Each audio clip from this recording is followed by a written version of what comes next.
2024ರ ಲೋಕಸಭೆ ಚುನಾವಣೆ ಮೋದಿ ವಿರುದ್ಧದ ಇಂಡಿಯಾ ಮೈತ್ರಿಕೂಟದ ಹೋರಾಟ ಅಂತ ಪ್ರತಿಪಕ್ಷಗಳು ಈಗಾಗಲೇ ಹೇಳಿಕೊಂಡಿವೆ.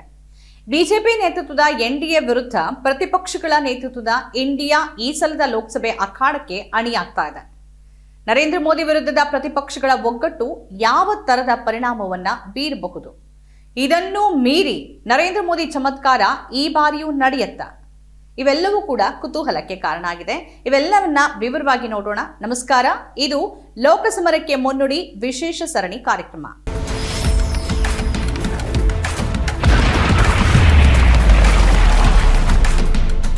ಮೊನ್ನೆ ಅಕ್ಟೋಬರ್ ತಿಂಗಳಲ್ಲಿ ಇಂಡಿಯಾ ಟಿವಿ ಸಿಎನ್ಎಕ್ಸ್ ಸಮೀಕ್ಷೆಯೊಂದು ಪ್ರಕಟ ಆಯಿತು.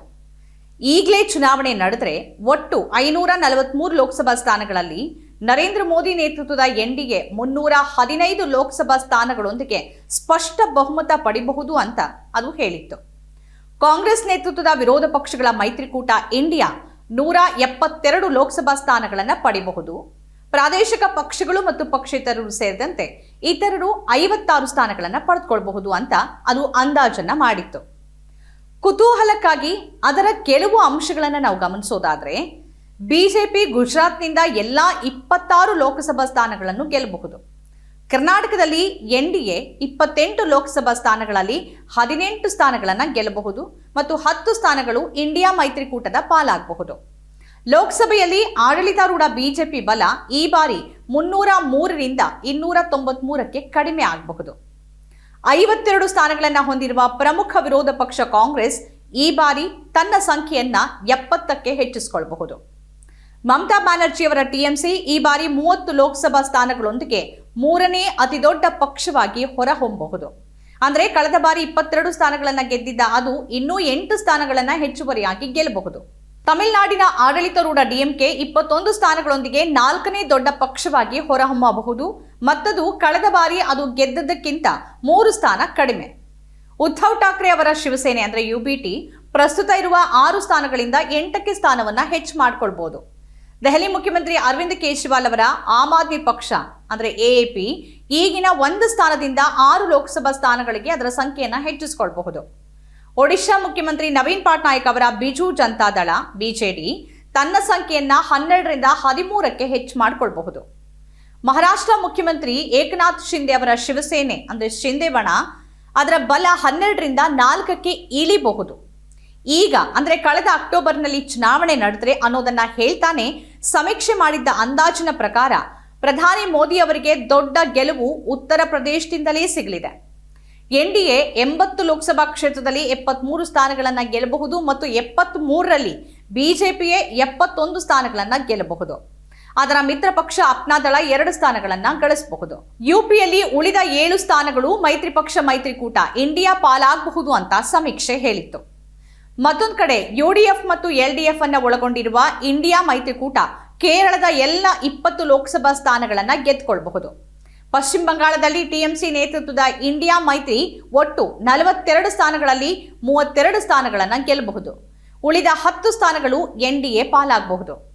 ಈಗಲೇ ಚುನಾವಣೆ ನಡೆದು ಹೋಗಿದ್ರೆ ಈ ಅಂದಾಜಿನ ವಾಸ್ತವ ಏನಿರ್ತಾ ಇತ್ತು ಅನ್ನೋದರ ಹೊರತಾಗಿನೂ ಇನ್ನು ಕೆಲವೇ ತಿಂಗಳುಗಳಲ್ಲಿ ನಡೆಯಲಿರುವ ಲೋಕಸಭೆ ಚುನಾವಣೆಯಲ್ಲಿ ನೇರ ಹಣಾಹಣಿ ಇರೋದು ಮೋದಿ ಅವರ ಬಿಜೆಪಿ ಮತ್ತು ಕಾಂಗ್ರೆಸ್ ನೇತೃತ್ವದ 26 ಪ್ರತಿಪಕ್ಷಗಳ ಇಂಡಿಯಾ ಮೈತ್ರಿಕೂಟದ ನಡುವೆ.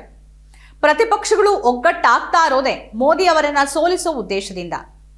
ಆದರೆ ವಾಸ್ತವದಲ್ಲಿ ಅದು ಅಷ್ಟು ಸುಲಭ ಇದೆಯಾ? ಬಿಜೆಪಿ ಎದುರು ಯಾವ ಬಗೆಯ ಸವಾಲಾಗಿ ಇಂಡಿಯಾ ಎದುರಾಗಬಹುದು? ಇದನ್ನ ನೋಡ್ತಾ ಹೋದ್ರೆ ಇಂಡಿಯಾ ಮೈತ್ರಿಕೂಟ ಮತ್ತು ಎನ್ಡಿಎ ಮೈತ್ರಿಕೂಟದ ನಡುವಿನ ಮುಖ್ಯ ವ್ಯತ್ಯಾಸ ಅಂತಂದ್ರೆ, ಎನ್ಡಿಎ ಮೈತ್ರಿಕೂಟದಲ್ಲಿ ಬಿಜೆಪಿ ಎದುರು ಮತ್ಯಾವುದೇ ಪಕ್ಷದ ಆಟ ನಡೆಯೋದಿಲ್ಲ ಮತ್ತು ಬಳಸಿ ಎಸೆಯುವ ಧೋರಣೆಯಲ್ಲೇ ಬಿಜೆಪಿ ಎಲ್ಲಾ ಮೈತ್ರಿ ಪಕ್ಷಗಳನ್ನ ನಡೆಸಿಕೊಳ್ತಾ ಬಂದಿರುವುದನ್ನು ನೋಡಬಹುದು. ಆದರೆ ಕಾಂಗ್ರೆಸ್ ಅಂತಹ ಯಾವುದೇ ಬಲವನ್ನ ಹೊಂದಿಲ್ಲ.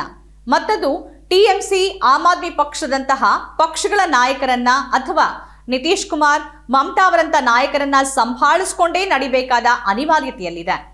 ಮತ್ತೂ ಒಂದು ವಿಚಾರ ಅಂತಂದ್ರೆ, ಇನ್ನೂ ಮೈತ್ರಿಕೂಟದ ವಿವಿಧ ಪ್ರತಿಪಕ್ಷಗಳು ಸ್ವಪ್ರತಿಷ್ಠೆ ಬದಿಗಿಟ್ಟು ಒಗ್ಗಟ್ಟಾಗುವ ಹಾದಿ ಸ್ಪಷ್ಟ ಆಗಿಲ್ಲ.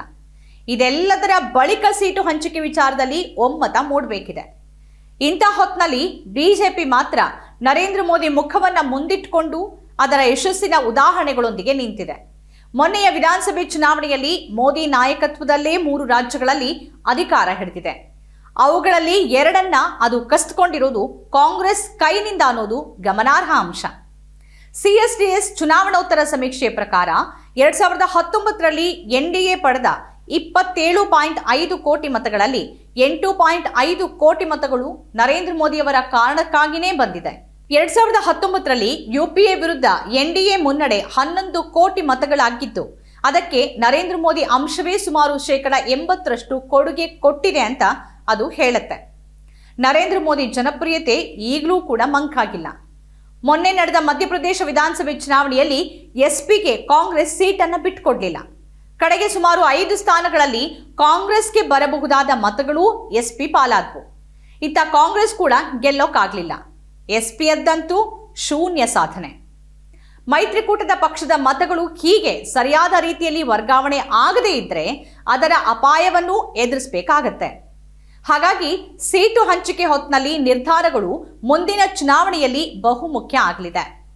ವಿಧಾನಸಭೆ ಚುನಾವಣೆಯಲ್ಲಿ ಮಧ್ಯಪ್ರದೇಶದಲ್ಲಿನ ಆಡಳಿತ ವಿರೋಧಿ ಅಲೆನೇ ತಮ್ಮ ಗೆಲುವಿಗೆ ಸಾಕು ಎಂಬ ಉದಾಸೀನತೆ ತೋರಿದ್ದ ಕಾಂಗ್ರೆಸ್ ನಾಯಕರು ಅದಕ್ಕೆ ಭಾರಿ ಬೆಲೆಯನ್ನೇ ತೆತ್ತಿದ್ದಾರೆ. ಆಡಳಿತ ವಿರೋಧಿ ಅಲೆ ಇತ್ತೆಂಬುದು ನಿಜವಾದ್ರೂ ಅದನ್ನೂ ಮೀರಿ ಬಿಜೆಪಿಯನ್ನ ಭಾರಿ ಬಹುಮತದತ್ತ ಕೊಂಡೊಯ್ದಿದ್ದು ಕಾಂಗ್ರೆಸ್ನ ಹೀನಾಯ ಸೋಲಿಗೆ ಕಾರಣವಾಗಿದ್ದು ಯಾವುದು ಅನ್ನೋದನ್ನ ಗಮನಿಸಬೇಕಿದೆ.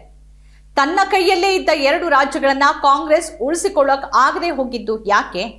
ಇಂತಹ ಪ್ರಶ್ನೆಗಳನ್ನ ಅವಶ್ಯಕವಾಗಿ ಕೇಳಿಸಿಕೊಳ್ಬೇಕಾಗಿದೆ. ವಿಧಾನಸಭೆ ಚುನಾವಣೆಗೆ ಹೋಗುವಾಗ ಬಿಜೆಪಿ ಜನವಿರೋಧವಿದ್ದ ಹಲವು ಶಾಸಕರಿಗೆ ಟಿಕೆಟ್ ಅನ್ನ ನಿರಾಕರಿಸಿ ಕಡೆಗೆ ಸಂಸದರು, ಕೇಂದ್ರ ಮಂತ್ರಿಗಳನ್ನೇ ಕಣಕ್ಕಿಳಿಸುವ ನಿರ್ಧಾರ ತೆಗೆದುಕೊಂಡಿತ್ತು ಅನ್ನೋದನ್ನ ಇಲ್ಲಿ ನಾವು ಗಮನಿಸಬೇಕು. 2019ರ ಲೋಕಸಭೆ ಚುನಾವಣೆಯಲ್ಲಿ ಬಿಜೆಪಿ ಈ ರೀತಿಯ ಅಧಿಕಾರ ವಿರೋಧಿ ಅಲೆಯನ್ನ ನಿವಾರಿಸಿಕೊಳ್ಳೋಕೆ 45% ಸಂಸದರಿಗೆ ಟಿಕೆಟ್ ನಿರಾಕರಿಸಿತ್ತು. ಇಂತಹ ತೀರ್ಮಾನ ತೆಗೆದುಕೊಳ್ಬೇಕಾಗಿ ಬಂದ್ರೆ ಕಾಂಗ್ರೆಸ್ ಏನ್ ಮಾಡತ್ತೆ? ಅದರ ಮಿತ್ರ ಪಕ್ಷಗಳು ಏನ್ ಮಾಡಬಹುದು?